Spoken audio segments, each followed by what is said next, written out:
Hello मेरे प्यारे दोस्तों, कैसे हैं आप सभी। स्वागत है आप सभी का आपके गुरुजी चैनल एसपी जहाँ पे। और आज आप लोग पढ़ने वाले हैं क्वेश्चन मतलब चैप्टर 1.1 के क्वेश्चन नंबर 5 को। मैंने आप लोगों को क्वेश्चन नंबर पार्ट 5 तक में क्वेश्चन नंबर 4 तक बहुत अच्छे तरीके से बता दिया हूँ, सिखा दिया हूँ, समझाने का प्रयास किया हूँ। अगर नहीं देखें तो उस पार्ट को देखिए और समझने का प्रयास कीजिए और ज़रूर ही उस वीडियो को भी देख लीजिए। चलिए आज हम लोग क्वेश्चन नंबर 5 को सॉल्व करेंगे, जिसमें कि हम लोग कहा गया किसी धनात्मक पूर्णांक का क्यूब जो होता है, किसी धनात्मक पूर्णांक कहा गया यूक्लिड विभाजन प्रमेय का प्रयोग करके दर्शाइए कि किसी धनात्मक पूर्णांक का घन 3m या 3m+1 या 3m+8 के रूप का होता है, वो हमें दर्शाना है। इससे पहले मैं आप लोगों को दिखाया था क्या, जो 3m या 3m+1 के वर्ग का किसी धनात्मक पूर्णांक का वर्ग जो होता है वो 3m या 3m+1 के रूप का होता है। आज हम लोग समझने वाले हैं किसी धनात्मक पूर्णांक का वर्ग नहीं क्यूब 9m या 9m+1 या 9m+8 के रूप का होता है। तो सबसे पहले हम इस टाइप के प्रश्न को कैसे समझते हैं और बनाने का प्रोसेस होता है वो समझ लीजिए। सबसे पहले मान लेंगे, माना कि ये क्या है, धनात्मक पूर्णांक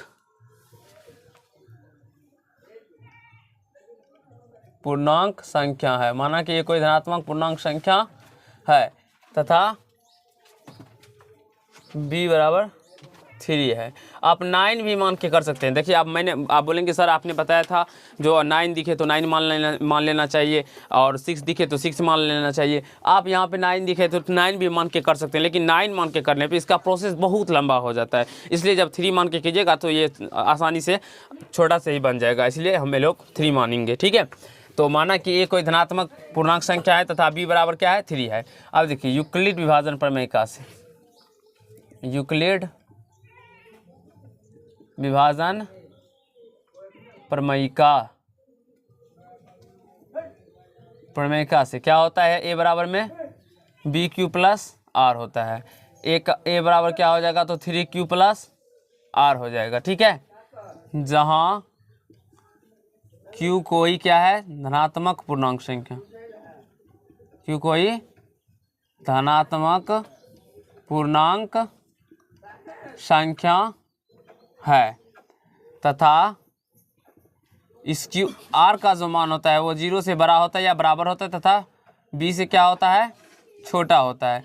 ये आपको ध्यान पर रखना होगा। ठीक है, आर का जो मान होता है वो 0 से बड़ा या बराबर या b से छोटा। तो b का मान यहाँ पे क्या है, 3 है, तो 3 से क्या होगा, छोटा होगा। ठीक है, समझ में आ रहा है बाबू। यहाँ आर का संभावित मान, देखिए सारे प्रश्न बताए गए हैं, आप लोग जरूर देखिए वीडियो सबको।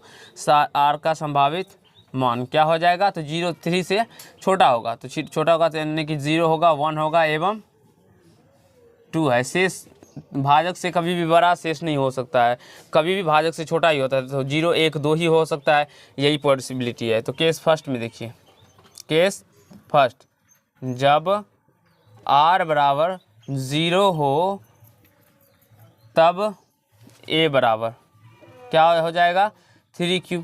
जब r बराबर 0 करेंगे तो a बराबर 3q हो जाएगा। अब देखिए दोनों तरफ क्यूब करने पर, क्योंकि हमें कहा गया है किसी धनात्मक पूर्णांक का क्यूब क्या होना चाहिए, 9m या 9m+1 या 9m+8 के रूप का होना चाहिए। क्यूब कहा गया ना, तो दोनों तरफ इसमें क्यूब करेंगे, दोनों तरफ क्यूब करने पर। आप हिंदी में घन भी लिख सकते हैं, घन करने पर। ठीक है, क्यूब भी जो आपको इच्छा हो, चलिए हिंदी में ही लिख लेते हैं,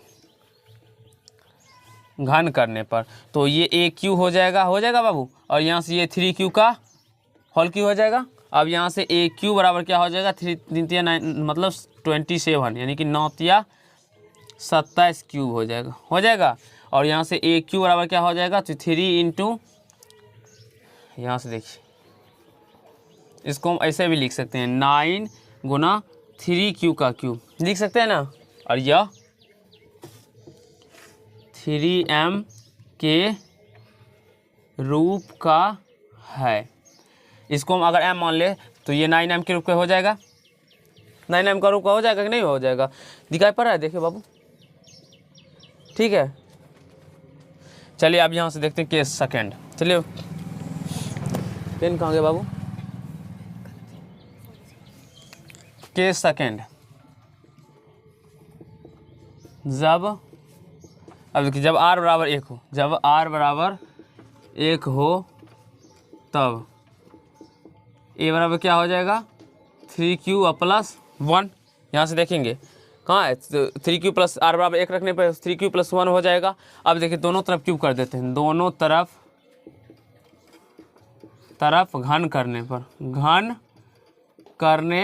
पर और ये सब प्रश्न आपको एग्जाम में ज़रूर ही देखने को मिलेंगे और अच्छे तरीके से सीख लेने के बाद, समझ लेने के बाद आपके 3 नंबर ये आपके एग्जाम में पक्का कर देते हैं, सुनिश्चित कर देते हैं। तो ज़रूर इस टाइप के प्रश्न को सीखने का प्रयास कीजिए और सीखिएगा तभी जब तक आप लोग प्रैक्टिस नहीं कीजिएगा। तो प्रैक्टिस एक बहुत ही अपने आप में पावरफुल माना जाता है पढ़ने के लिए, तो प्रैक्टिस करना बहुत ज़रूरी है। तो ए क्यू बराबर क्या हो जाएगा 3q प्लस 1 का क्यूब हो जाएगा और जितना प्रैक्टिस कीजिएगा ज्ञान उतना ही बढ़ेगा। ठीक है बाबू, और एक बार सोचिएगा बना लेंगे तो बन जाएगा। वो कोई ऐसे गुरुजी भी होते हैं जो एक बार बना लेने के बाद गुरुजी को भी नहीं बनेंगे।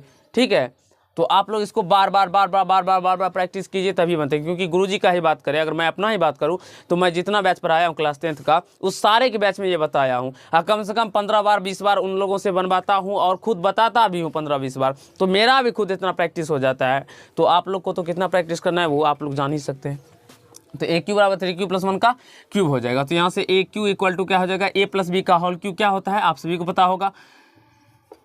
यहाँ से चलिए थोड़ा पीछे करके लिख देते हैं। ए प्लस बी का होल क्यू होता है A cube plus B cube plus 3ab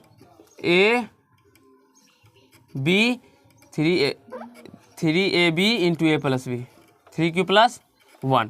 अब यहाँ से ए क्यू इक्वल टू क्या हो जाएगा यानी कि 27 का क्यूब हो जाएगा। 3q का क्यूब है तो 27 क्यूब होगा प्लस 1 प्लस ये क्या हो जाएगा 9 क्यूब प्लस 3q प्लस 1 हो जाएगा बाबू।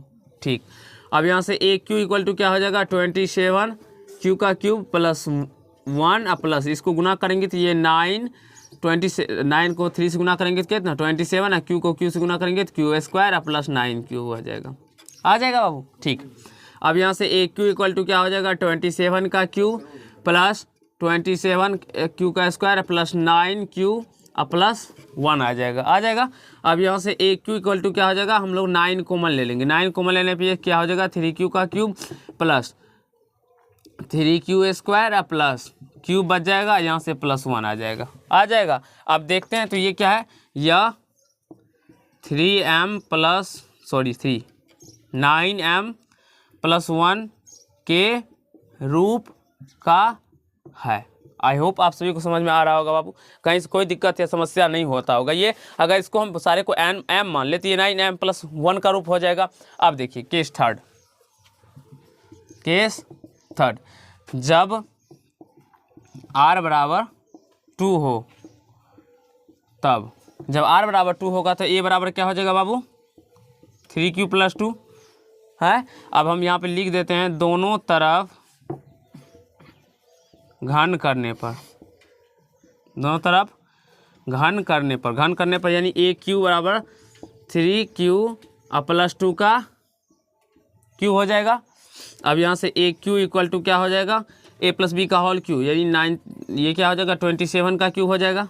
अब डायरेक्टली यहाँ पे हम एक लाइन लिखते हैं, उसे समझने का प्रयास कीजिएगा। ठीक है, ए प्लस बी का होल क्यू क्या होता है ए क्यू, तो ए क्या है 3q, तो 3q का जब हम क्यूब करेंगे तो ये 27q का क्यूब आ जाएगा प्लस बी क्यू, बी कितना है 2, तो 2 का क्यूब करेंगे तो ये 8 आ जाएगा प्लस 3ab 3a और b into A plus B 3q plus 2।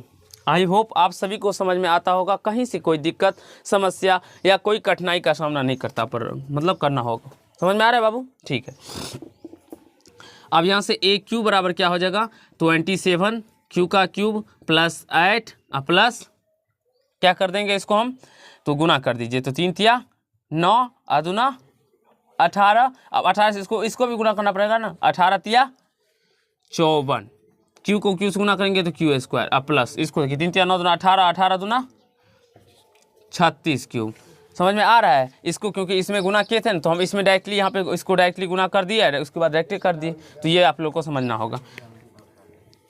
A Q equal to क्या होगा 27 क्यू का Q plus 54 Q square plus 36 Q plus 8 आ जाएगा बाबू। दिखाई पड़ रहा है उसमें देखो, और लिख सकते हैं नीचे।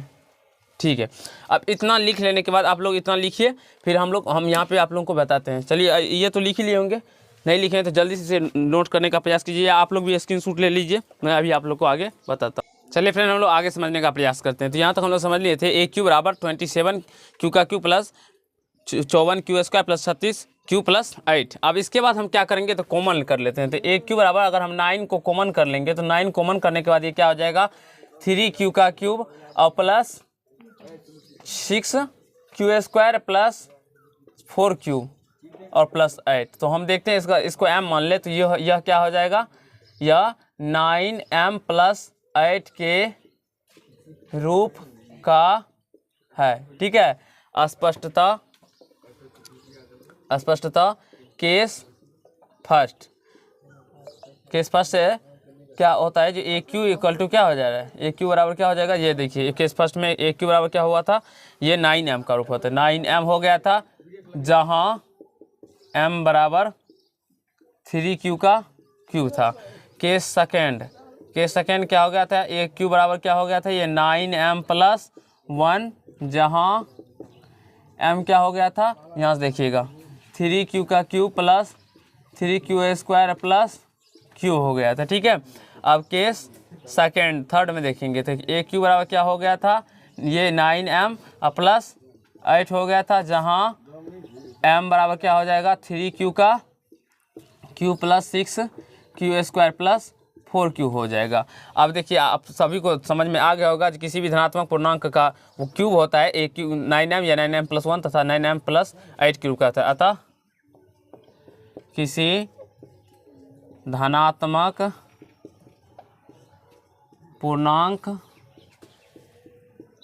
का घन 9m या 9m प्लस 1 या 9m प्लस 8 के रूप का होता है, और यही हमें साबित भी करना था। तो आई होप आप सभी को समझ में आ गया होगा, कहीं से कोई दिक्कत या समस्याओं का सामना नहीं करना पड़ रहा होगा।